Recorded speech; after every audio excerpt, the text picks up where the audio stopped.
Welcome to week 4 of active recovery to help improve your single arm overhead squat. And just like this week, I'm going to separate this into separate parts. We're going to do 2 parts this week. So part 1 is going to be our general prep.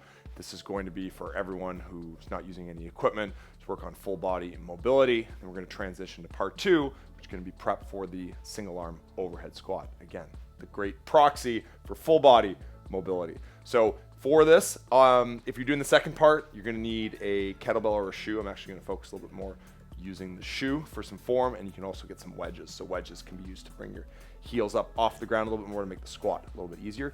And in fact, wedges can really be used in any of the mobility we do if you struggle to stay down at the bottom of the squat. Let's get started.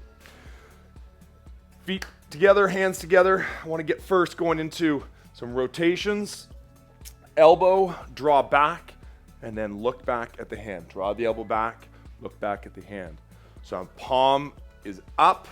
As I rotate back, palms together, as they come out in front. Elbow back, rotate. Keep breathing in through the nose, out through the mouth. In through the nose, out through the mouth.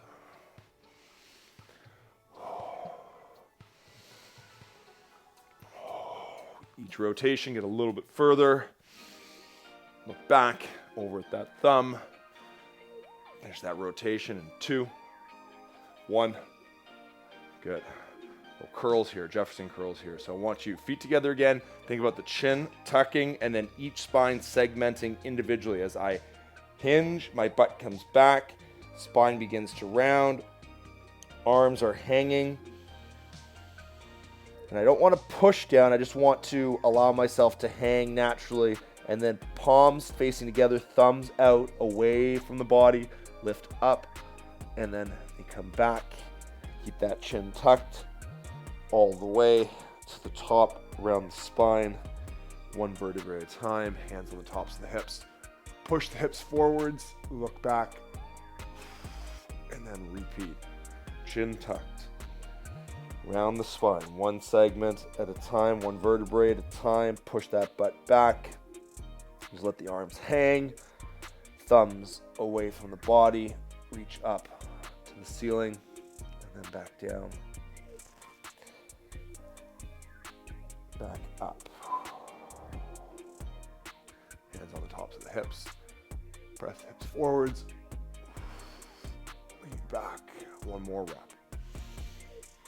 Chin to the chest, butt back, segment the spine, 1 vertebrae at a time. Hands hang down, just hang out here a little bit longer.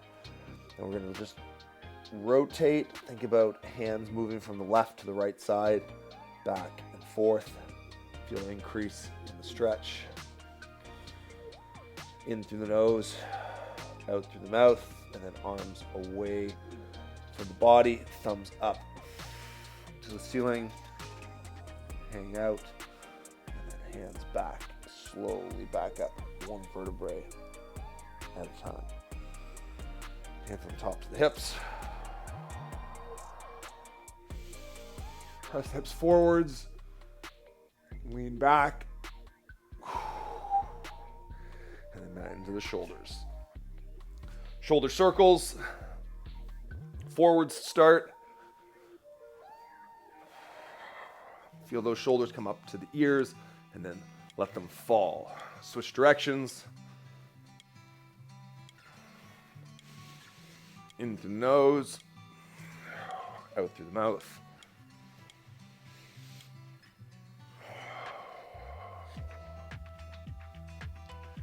And back and forth. Cross over, rotating the shoulder. Again, paying attention to what's going on between the shoulder blades. Think about those shoulder blades squeezing together when your arms are back and separating as much as you can as they're forwards. 1 arm comes up over top on the 1 swing and then switch. 3, 2, 1. Palms are up. I want to reach back up as high as I can. The shoulder blade, feet together, rotate back, and then alternate. In through the mouth, or in through the nose, out through the mouth. Got 20 here. Reach up nice and high.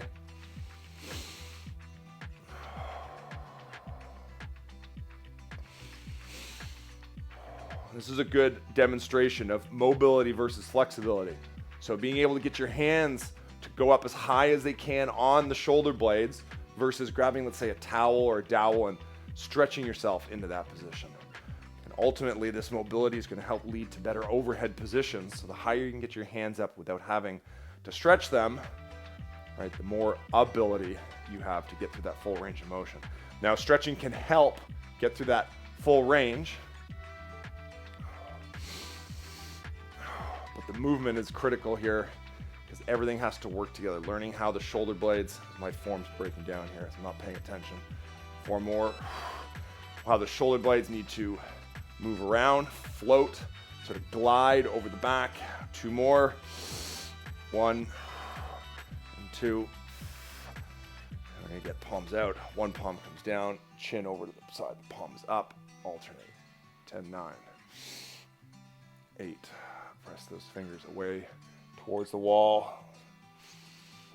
5, 4, 3, 2, 1. Arms up overhead and then down by the side. I want to keep those thumbs back. So feet are together, arms come down. I don't want to allow my shoulders to roll forward, so I keep them down, keep them back, keep the rib cage down and up overhead. 20 reps, 17, 16.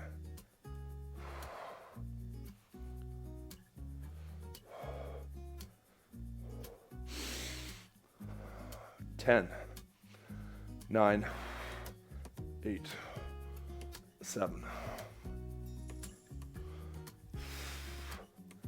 4, 3, 2, 1. To a wall. Okay, if you don't have access to the wall, you can do this lying down on the ground, on my back, flat against the wall, and get my shoulder blades and head against the wall, elbows up against the wall, and rotate back and then down. So when I rotate down, the shoulders, I want to try and keep them back. Don't let them come too far forwards, and keep those elbows up shoulder height. 19, 18,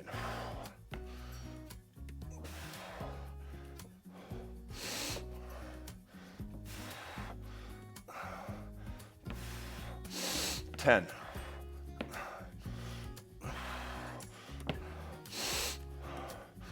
5, 4, 3, 2, 1. Oh, gets heart rate up. So for me, weakness, starting the shoulders, just in case you haven't noticed, starting the shoulders first, and then we're gonna go into the hips. Back in the same position, now we're gonna press wall arm slide, 19.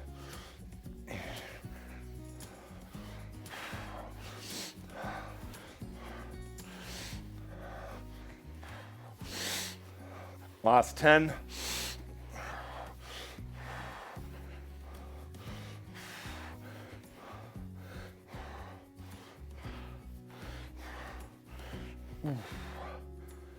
Oh, talk less on those ones because I'm trying to focus. Again, keeping those shoulder blades down and back and really working on staying active so they don't roll forwards on you. So important. Okay, now we're going to move down. Hands and knees. Little flexion, extension, press yourself all the way up, and then think about getting the tailbone up nice and high. Looking up as high as you can with your eyes. So what I want you to focus on these next couple reps here are your shoulder blades. As we flex, I want you to separate your shoulder blades as much as you can. So push into the ground, and then exhale, squeeze the shoulder blades together with the tailbone coming up and the head coming up. Feel that back arch, and then back down. Separate the shoulder blades as much as you can. Chin down, and then back up. Squeeze the shoulder blades together, but keep those elbows straight. Tailbone up. 1 more. Inhale, separate the shoulder blades. And then back. Squeeze the shoulder blades together, elbows straight, look up to the ceiling. Fingers out. Let's drop the hips down from one side to the other. In through the nose, out through the mouth. Keep the hips over top of the knees. Don't let them drift forwards.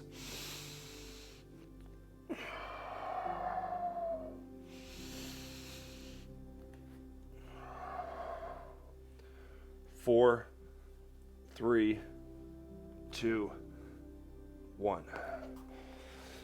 Hands on the shoulders. T-spine rotations, straight arm.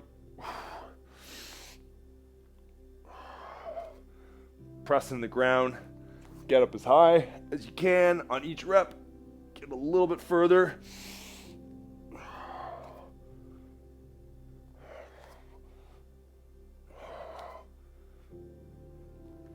20 of these reps.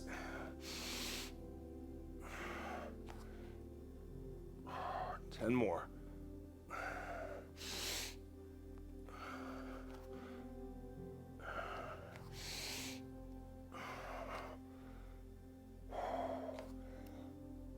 Five, 4, 3, 2, 1. Get into child's pose with the rock, butt down to the heels, arms out in front. Get that overhead position. So your forehead's hovering over the ground, but palms flat on the ground, elbows straight as I rock from one side to the other, focusing on the shoulders. Focusing on the shoulders. So think about the shoulders moving. A little stretch. Hips back and forth. Another 2, 1. Pull yourself forwards. Let's get into some loaded extension here. So fingers are out. Fingers out help alleviate the wrists, put a little more tension in the shoulder blades. So right now we're allowing those shoulder blades to come together. Let the spine load up. And I'm going to roll. Just bias one side and then roll, bias the other side.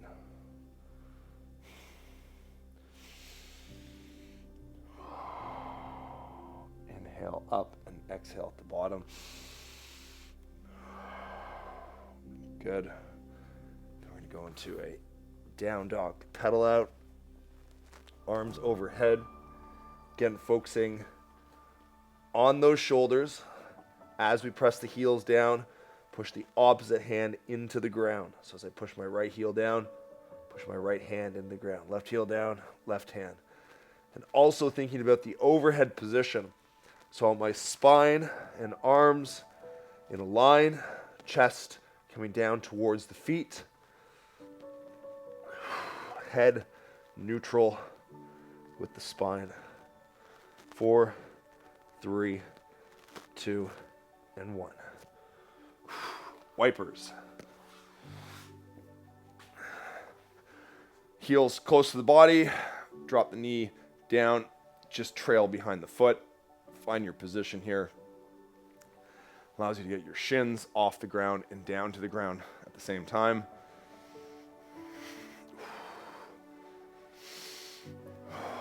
Good opportunity as we slow things down here. Focus on that breathing. In through the nose, out through the nose.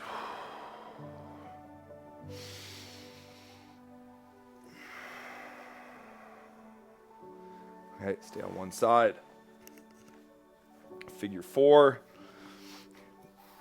Dab here, reach, palm is up, and then foot comes around, hinge into the hips. Get to that figure 4. So 90-90, find position, reach, palm up, come back to center. So spend some time here working on this position, rotate and reach. Not going to worry too much about time, so don't try to, you can go faster or slower on these. Okay, don't worry about the number of reps. I want you to feel the stretch each position. So we get in the cross-leg position, you can push the knees down, feel on the outside of the hips. When we get into the figure 4, okay, you want to feel, especially when the palm comes up and the hand reaches forwards, that lengthening through the torso. You can do a little bit faster if you want to get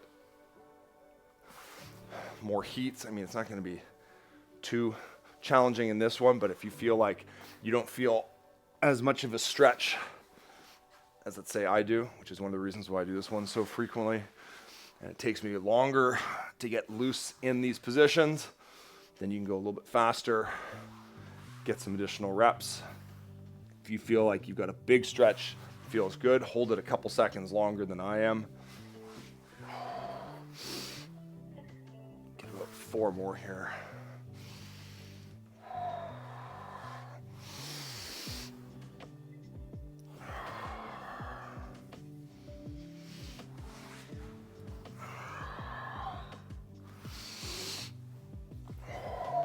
Last 2.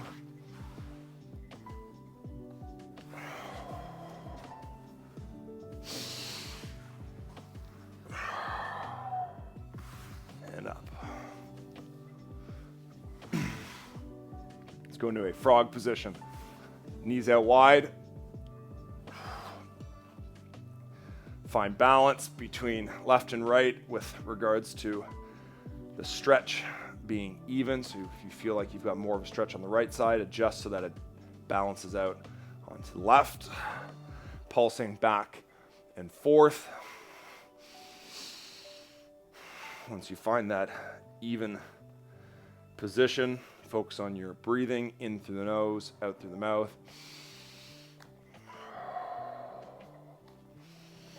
Play around with your hands. Again, make sure you're balanced even here.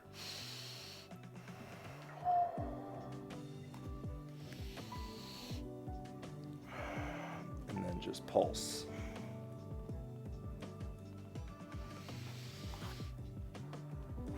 Okay, thread the needle. One hand comes underneath. Reach as far as you can. Palm is up. And then come up and reach. Thumb behind the body.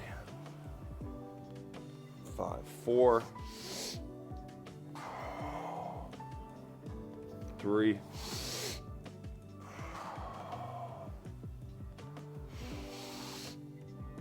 2, and 1. Next part to this. I want to reach with my hand across the body. I want to sink down. I'm going to feel the stretch through the lat.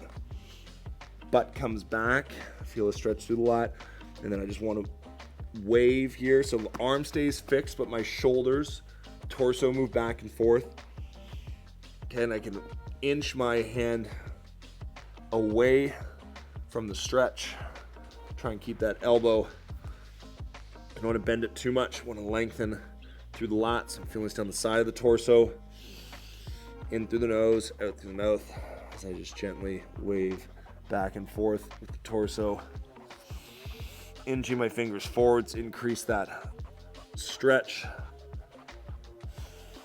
In through the nose, out through the mouth. 2, 1. Let's go on to the other side. Thread the needle, reach, palm is up. 5, 4, 3, 2, and 1. Go into lat stretch here. Arm across.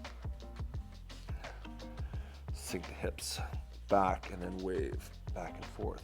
Inch that arm forwards. In through the nose, out through the mouth. Make sure you're adding a little bit of movement here. Change the angle of the stretch.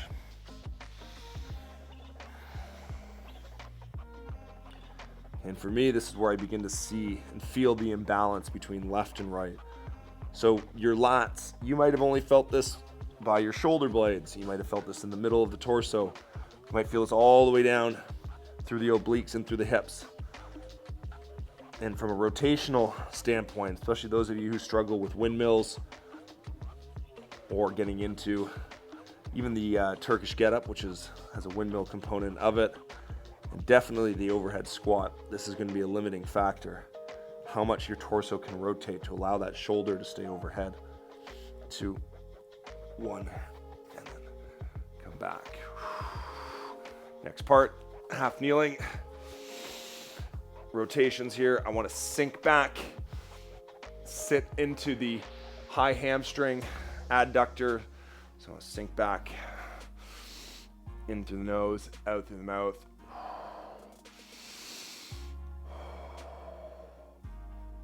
Here we're going to rotate in through the hip. Feel that stretch go down into the back of the leg. 4, 3, 2. Now stay back in this toe up position. Feel a little bit of stretch, and then I'm going to rotate. Hip in and back. 10, 9, 8. A little scrubbing in through the socket here. 5, 4, 3, 2, 1. And then we pivot on the knee. We're going to go into the hip flexor here. Knee is down. Point the toe. And then sink into that hip flexor. Again, I got my fingers out. Really lean into this. Begin to feel the stretch. Not just through the hip flexors from the hip, but also into the torso. As I breathe, that increases the tension. I'm continuing to rotate and look over the shoulder, into the nose, out through the mouth, and then coming back onto the other side. Foot out, and sink back. 10, 9, 8.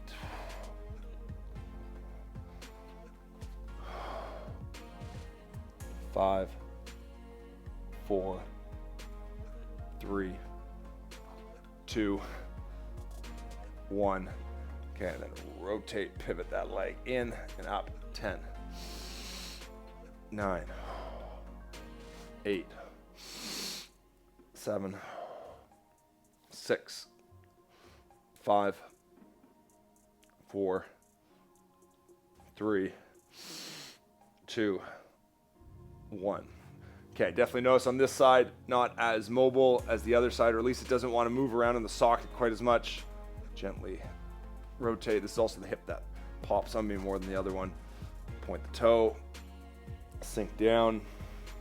Okay, and I'm pointing out all these things, not because it really matters to you of my imbalances, but I'm pointing these out because this is what you should be thinking about when you're doing the stretches. Where do you feel your imbalances? Where do you feel like you could do more work?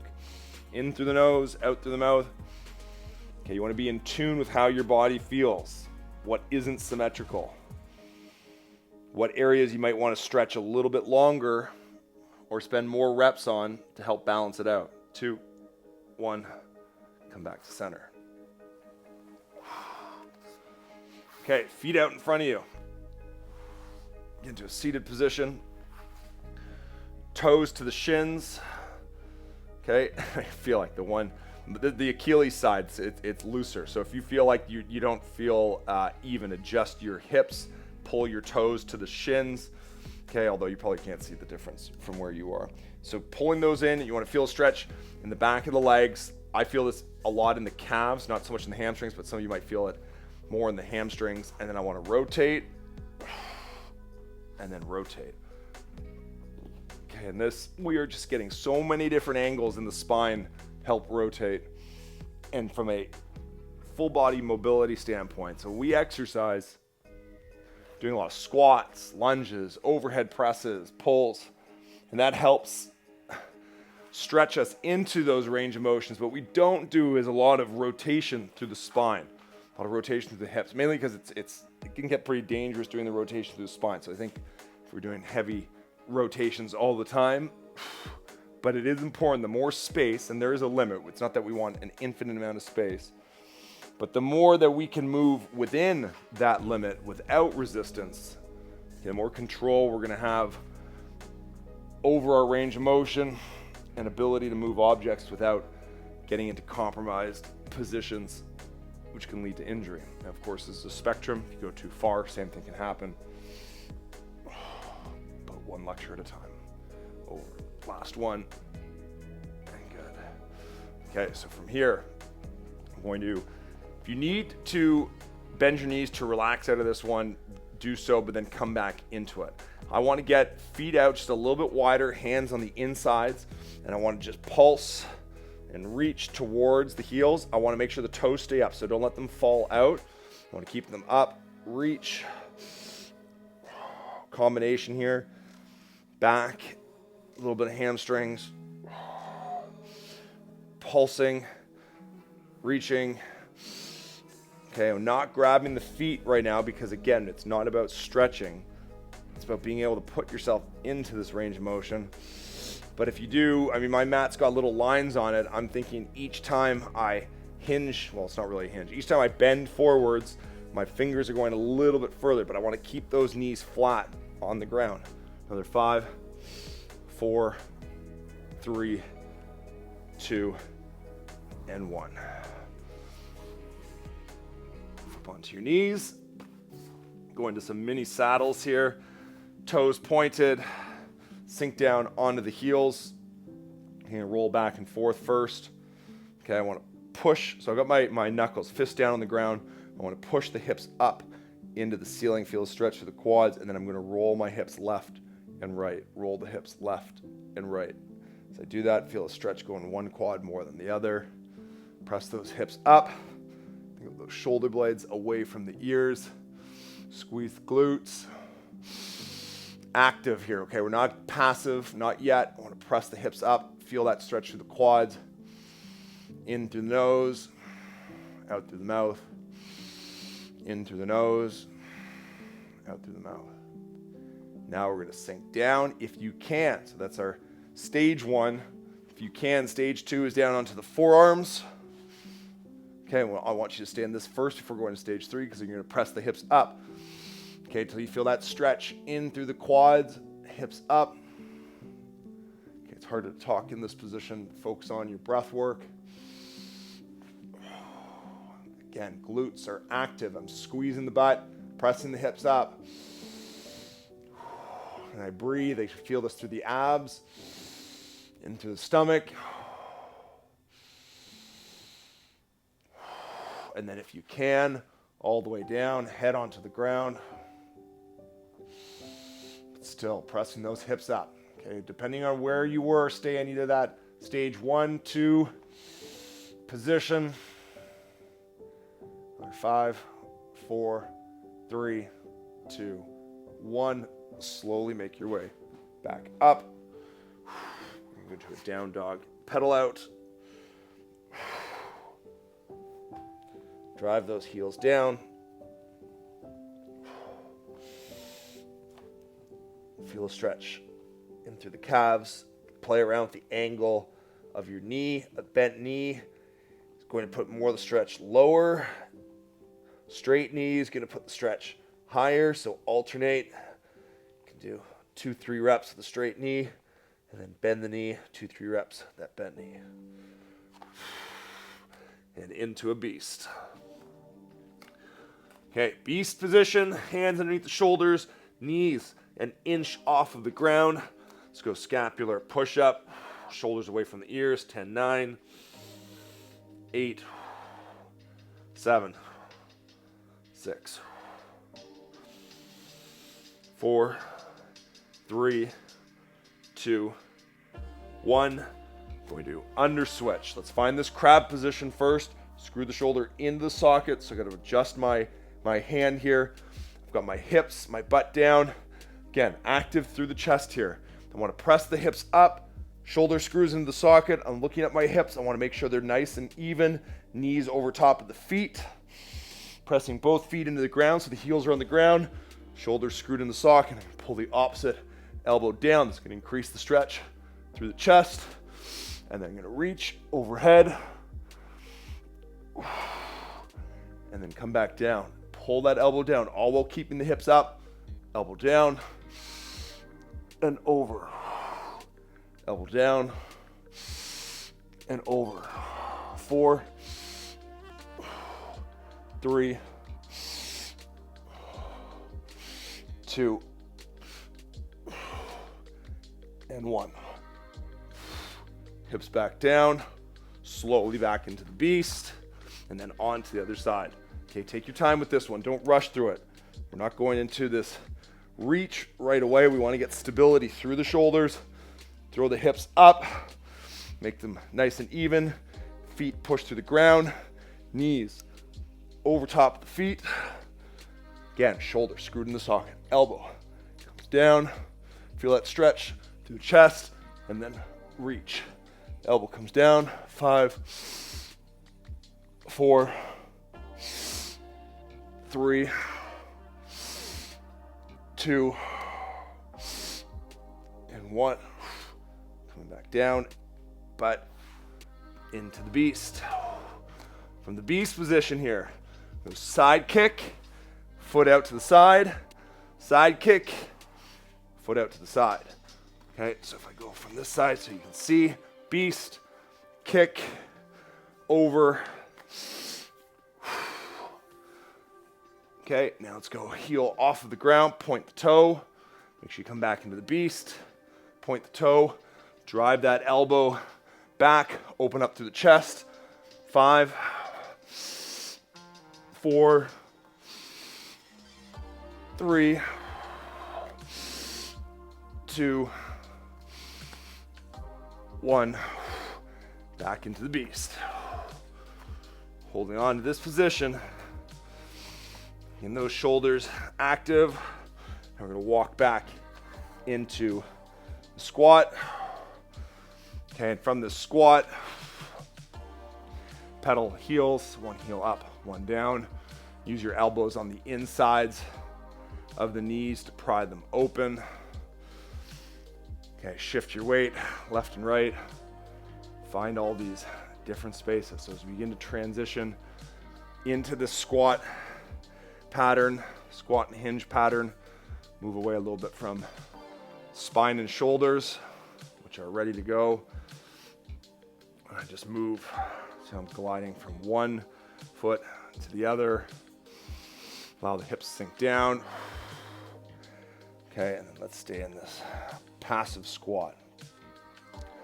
Okay, if you need to use the wedges, you can use the wedges. I'm gonna get to them in a bit. You can also hold on to a kettlebell or something in front of you. Just wanna find this position. So why do we hold this in a passive stretch, but not necessarily a quad stretch or a hamstring stretch? Okay, and what we wanna do is we wanna train the body to be comfortable down into these positions. So right now, depending on where you're tight, like I'm feeling this a little bit over the hip on the back side. Okay, the muscles and soft tissue there connecting a little bit on the insides of the hips. I begin to feel my calves, ankles, because my body wants to fall back, so I'm pulling it forwards. I want to prepare this to get down in the bottom of the squat. I'm driving my elbows out or my arms out into the knees, create some space. Okay, and then I want to come up just a little bit, so I'm not sitting down. I'm gonna put one hand down and rotate. Other hand down, rotate. 10, 9, 8,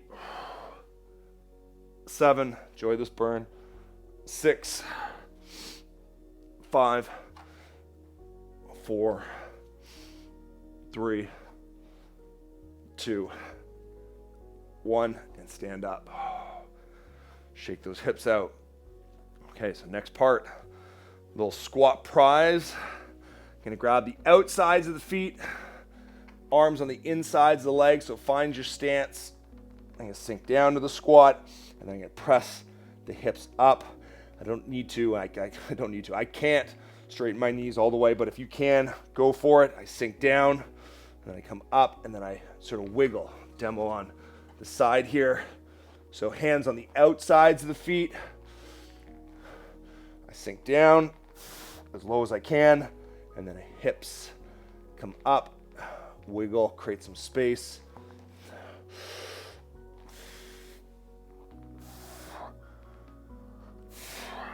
Hips up, wiggle, create some space. So those of you not able to get fully down the squat, that's fine. It's gonna burn your quads a little bit more. That's all right. Take a little more frequent breaks. Down the squat, move left to right. 3 more.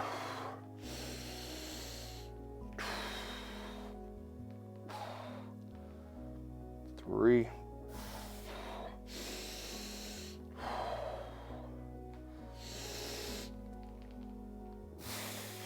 2.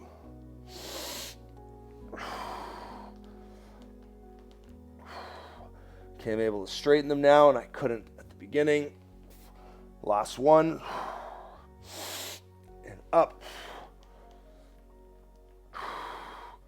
And then slowly up. Shaking it out. Loosen that all up. Oh, love that one. Side lunge. So loosening up side of the hips. I want to take a step, come back to center. Take a step. Knee tracks over top of the pinky toe. 10, 9, 8, 7, 6, 5, 4, 3, 2, and 1. Switching sides.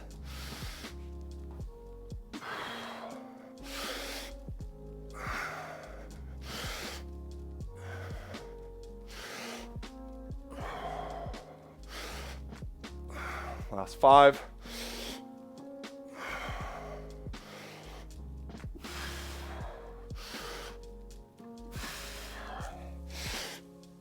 2, and 1. Good. Shaking it out. Okay. So last part here before we transition. Heels, I'm elevating here a little bit using the mat. You can use a full wedge if you want. Sinking down the bottom of the squat. And then from here, chest is up. And rotations here. 10, 9, 8, 7, 6, 5, 4, 3, 2, and 1. Actually, I lied. One more thing. I did this the other day. I realized I wanted to include it. So we're going back to the shoulders to finish this one off. Okay, with the heels elevated here though, I'm able to sit in this squat a little bit more comfortably, especially after doing that other mobility work before.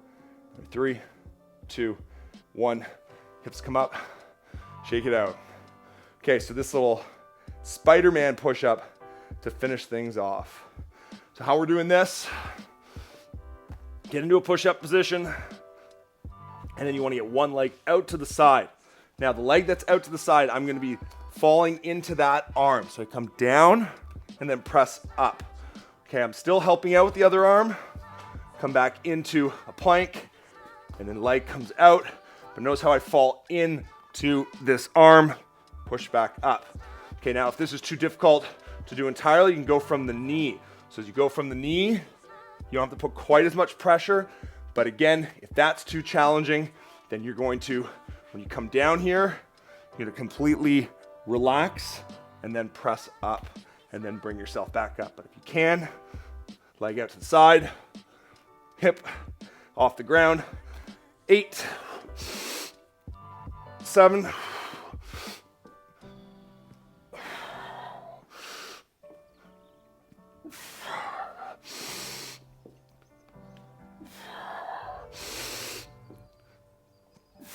3,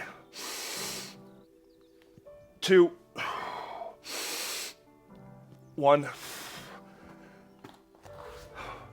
and good. General prep is done. Those of you sticking around, moving into our overhead squat sequence, grab a shoe.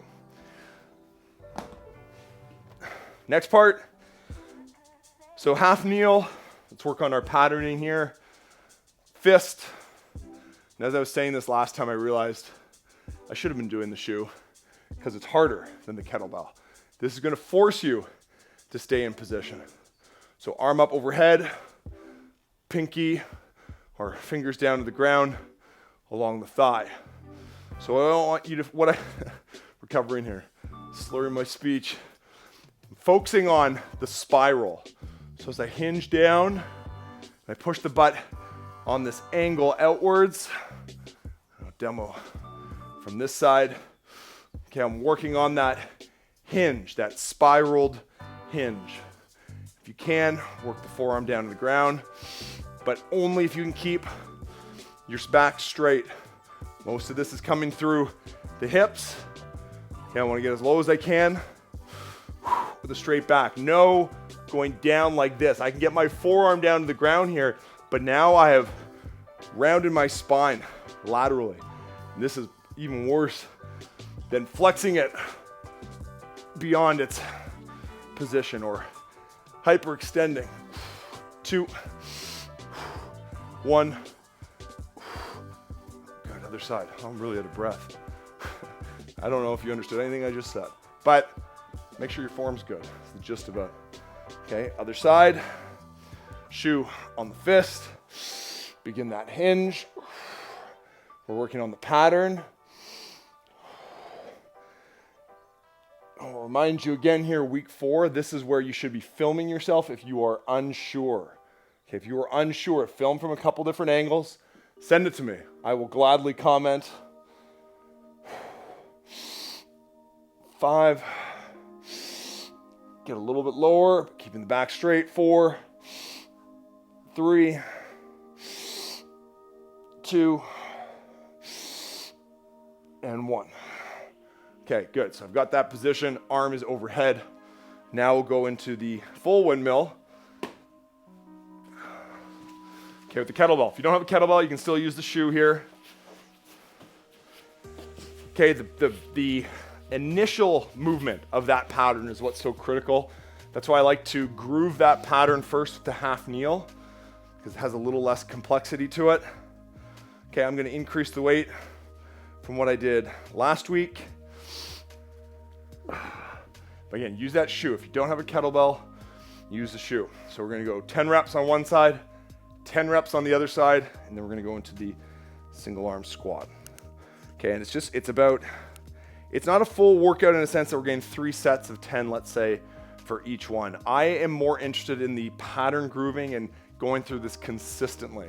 I want to work on this position so that when I get into the single arm overhead squat, I've got the patterning down. We're not necessarily using the windmill for the sake of improving, the windmill itself. We're using it to groove the pattern, get that spiral and overhead position.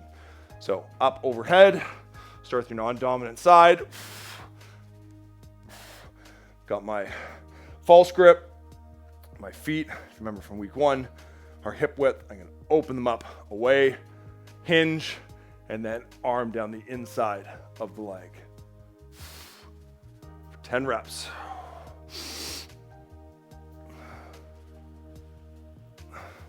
The one thing with the heavier weight is it does help you get into lower positions. 8, 7. Make sure you're only going as low as you can keep your back straight.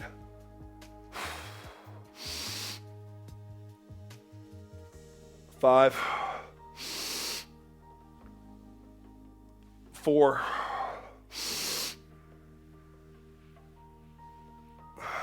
3, 2, and 1. Down the ground, take a little break here. It's a really tough one, like the Turkish get up, to talk through. One, because you're not going to be able to see me doing it. And often just seeing is going to help you do. The breakdown of this, it's going to be getting reps. Start at a lighter weight. As you get heavier, if you progress up, then you're going to notice where you've got your deficiencies.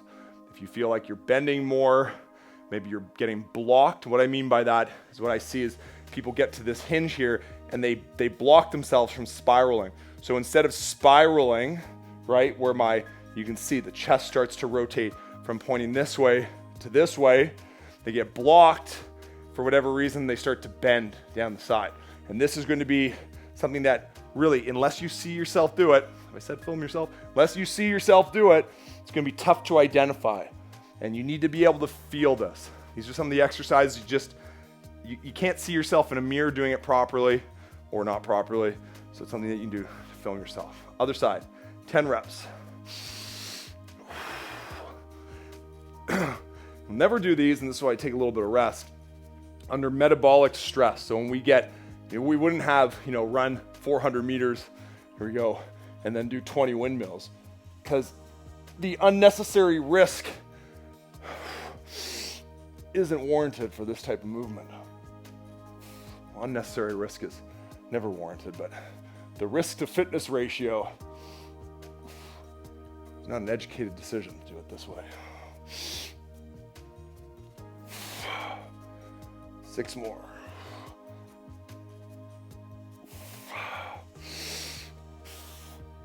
5.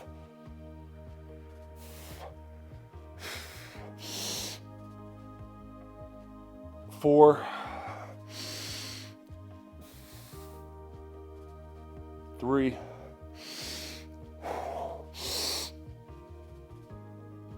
2. And 1. So all of that prep that we do, right, with the crab, rotations, under switch, screw the shoulder into the socket, right? This is all helping get into a better overhead position, allowing that shoulder to move. And we reduce the limiting factors with all of that prep. Now this is something, if there was a goal for me to be able to do for the rest of my life, is if you can windmill, if you can Turkish get up, it's just the requisite mobility required to do this means that you're gonna have the freedom to do a lot more things for longer, right? As soon as you start losing the ability to do this, you start losing the ability to rotate, this is when things start to go downhill. Although I can't speak from experience, but if you know me, this is a big part of why I work out. So now let's move into the single arm overhead squat. So with this single arm overhead squat, I'm gonna start off with wedges, and then I'm gonna go into no wedges. Now, if you don't have any wedges, and again, it's not necessarily that you have to have these fancy ones. You can use a book, anything to get your heels up, roll some towels. But I'm doing this to progress it because for me, calves are some of the limiting mobility. And last week we focused on loosening those up ahead of time, taking a different approach this time. So let's go into 3 per side. This is aggressive. Okay, but I am gonna go up a little bit heavier. So I've been using the blues, okay, the 26s, now I'm gonna go to 35. See how this changes. I'm also gonna start with my dominant side because here, for me, the limiting factor is mobility. And if I can groove a pattern, not just physically, but let's say neuromuscularly, okay? So being able to teach my brain how to do that, that's gonna have some transferability over on the other side. Why you would start with a dominant side first is in this scenario. So straight up, overhead, 3 squats, 3, 2, and 1. Okay. The wedges make it feel like there are no problems. Everything's good. Other side.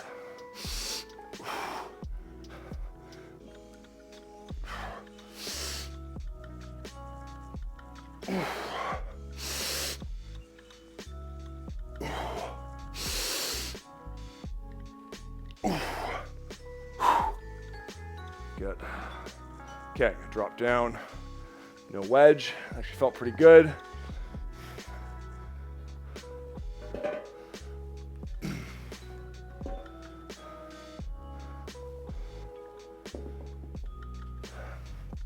All right, shaking it out. 3 on the dominant, 3 on the non-dominant. Let's see how this goes. I'll make a decision on what happens after.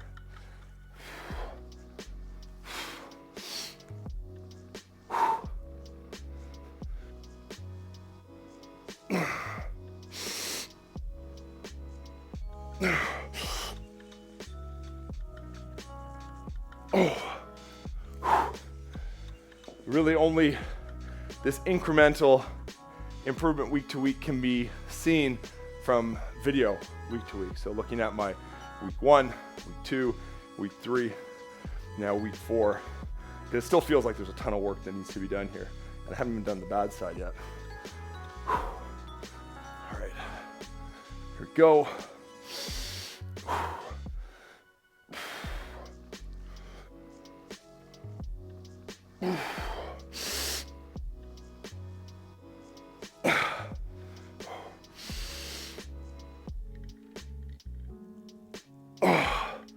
Still a big difference. Okay, I'm gonna do one more set. Get a side shot of this. Okay, but for me, and it's going to feel different for everyone. There's always going to be the rotation, but when I get to the bottom, this shoulder wants to come forward. I have trouble keeping the shoulder back. So the shoulder, as I come down, I'm pitching forwards and I'm fighting that bell from coming forward. So why I'm talking out loud partially is to try and figure it out and teach myself. But for you, what are you doing that's limiting you? And if you can do these, no problem. Go into another set, increase the weight if you can, do some more reps. This is still great mobility training. But I'm thinking about, let's see if I can get a little bit less rotation, stop the rotation from happening. Think about pushing the knees forwards to get a little bit more dorsiflexion, that's range of motion through the ankles, and see if that helps. Right side was much better than the left. Let's go one more set.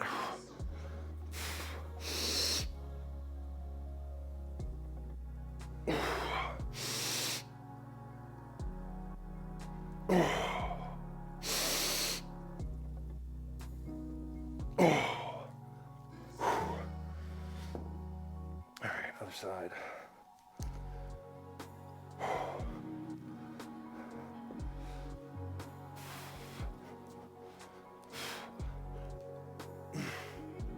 Get in position.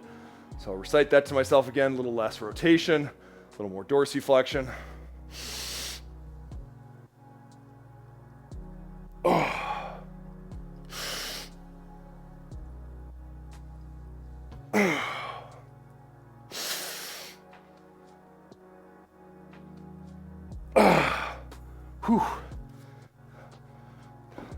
I'm getting a side profile shot, but it actually makes it tougher because this garage is sloped downwards a little bit. So on here, I've got this top foot up a little bit more. So that definitely felt more challenging than being in this position. But nonetheless, that wraps it up. That's good. I feel like that's progressing nicely. This consistency is what's important, right? Goal, mobility. I want to work towards getting into better positions to improve full body mobility. So we'll keep working on these ones. After getting that feedback, a lot of people either don't care, don't have the kettlebell, don't want to, don't have the time. So I'm putting this at the end. This is something that I would work on personally. So for those of you that might have mobility limitations that I have, this is going to be a good build up, good active recovery, good reason for you to not sit still. Do something that's going to help you recover. See you in the next one.